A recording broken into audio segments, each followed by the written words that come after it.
안녕하세요. 매일 아침 말씀 묵상에 오신 여러분을 진심으로 환영합니다. 10월 14일 목요일 다른 이미지들.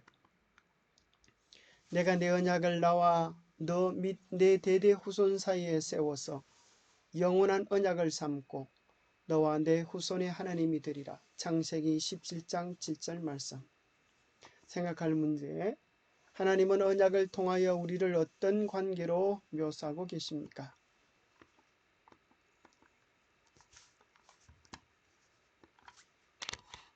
하나님은 언약을 통하여 묘사하시는 또 다른 관계는 무엇입니까? 오늘 우리에게 주는 교훈은 무엇입니까? 하나님께서는 언약을 통하여 우리를 당신의 아들로, 자녀로 그렇게 표현해 주십니다. 너는 사람이 그 아들을 징계한 같이 너희는 너희 하나님 여호와의 자녀이니 어리석고 지혜 없는 백성아 여호와께 이같이 보답하느냐? 그는 내 아버지시오 너를 지으신 이가 아니시냐? 그가 너를 만드시고 너를 세우셨도다.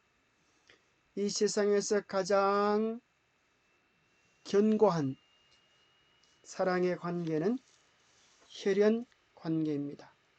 부모가 자녀를 사랑하는 그 사랑의 관계처럼 크고 아름다운 것은 없을 것입니다. 언약은 관계를 맺는 수단입니다. 언약을 맺지 않으면 관계가 성립되지 않습니다. 가장 강한 언약은 생명의 언약입니다. 생명의 언약은 곧 혈연입니다. 이것은 생명을 낳음으로 성립되는 언약입니다. 자녀가 태어나면 계약서를 쓰지 않아도 부모와 자녀 관계가 성립되어집니다.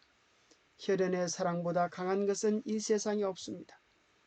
여호와 하나님께서 친히 아담의 코에 생명의 기운을 불어넣으신 것입니다. 그것은 곧 생명 언약을 맺는 것을 나타냅니다.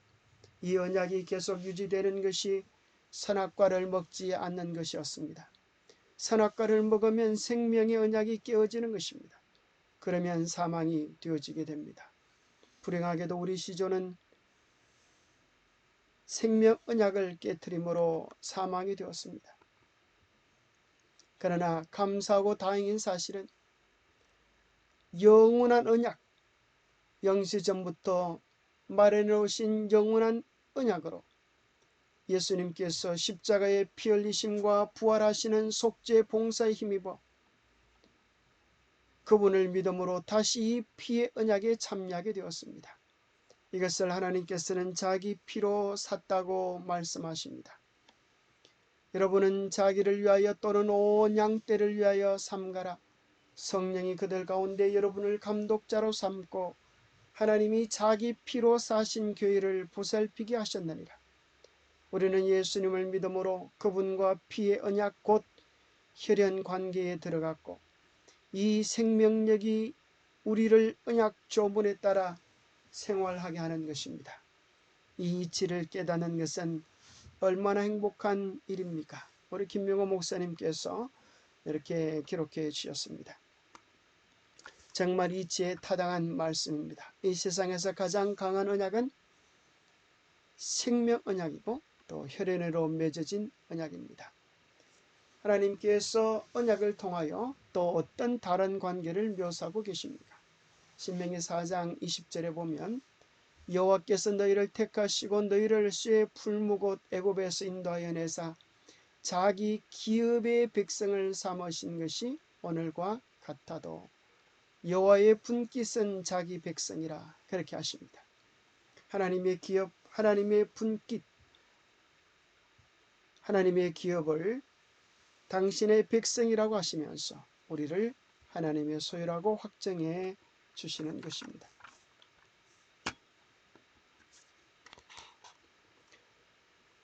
각각의 경우에 가장 가깝고 공고하며 사랑 가득한 관계인 가족의 개념이 포함되어 있습니다. 하나님께서는 항상 당신의 백성들과 이런 관계를 원하십니다. 십자가 사건 당시 그들의 참담한 거절 이후에도 예수님께서는 부활하신 후에 두 마리아에게 이렇게 말씀하셨습니다.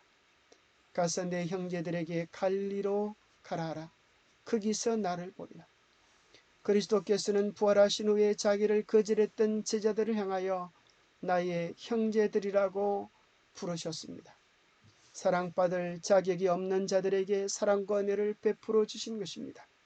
받을 자격이 없는 자들에게 베푸시는 은혜와 사랑, 이것이 바로 하나님과 인류가 나누고 있는 관계의 본질입니다.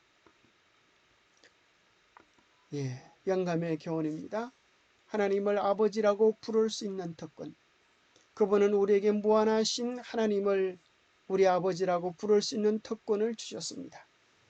하나님을 부를 때에 사용하는 이 이름은 하나님께 대한 우리의 사랑과 신뢰의 표가 되는 동시에 우리에 대한 그분의 관심과 관계의 보증이 됩니다. 그분의 은혜와 축복을 구할 때 우리가 부르는 이 이름은 그분의 귀에 음악과도 같습니다. 홍길동은 서자로 태어나 아버지를 평생 아버지라고 부르지 못하고 살았습니다. 그의 아버지가 둘째 부인을 통하여 난 자식이라고 해서 창피하다고 해서 아들로 부르지도 않았습니다. 그러나 얼마나 감사하고 다행한 사실입니까?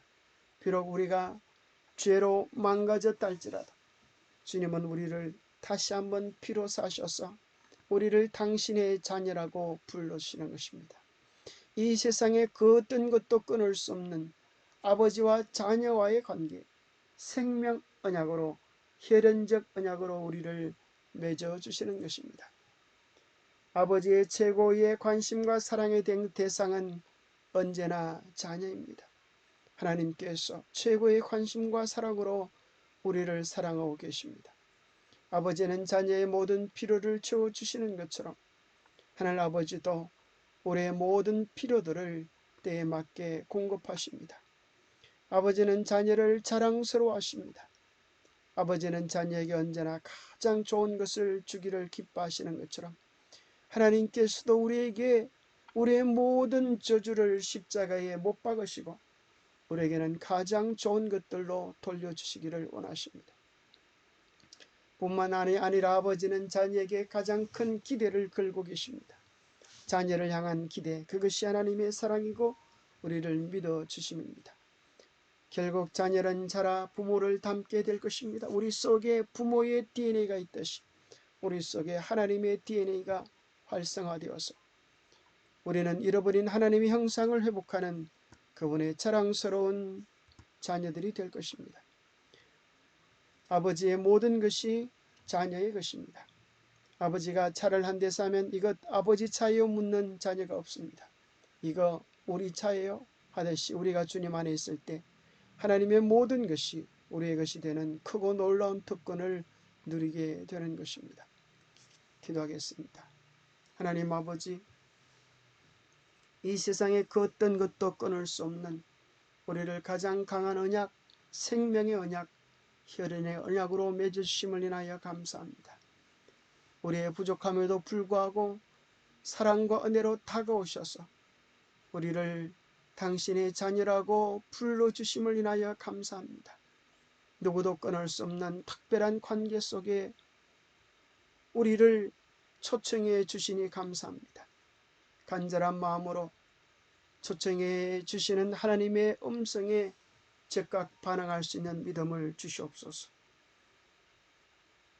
그 생명의 언약, 사랑의 언약, 혈연 속에 영원히 우리의 모든 고민과 짐들을 내려놓고 참된 자유와 기쁨과 행복을 누리는 우리 모두가 되도록 축복해 주시옵기를 우리 주 예수 그리스도 이름 어지하여 간절히 간구하옵나이다. 귀여운 손주들의 얼굴은 얼마나 우리에게 큰 기쁨이 됩니까?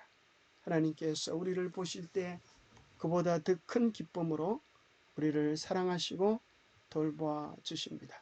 오늘도 주님의 사랑을 생각하면서 그 언약 안에서 복된 삶을 누리시기를 축복합니다.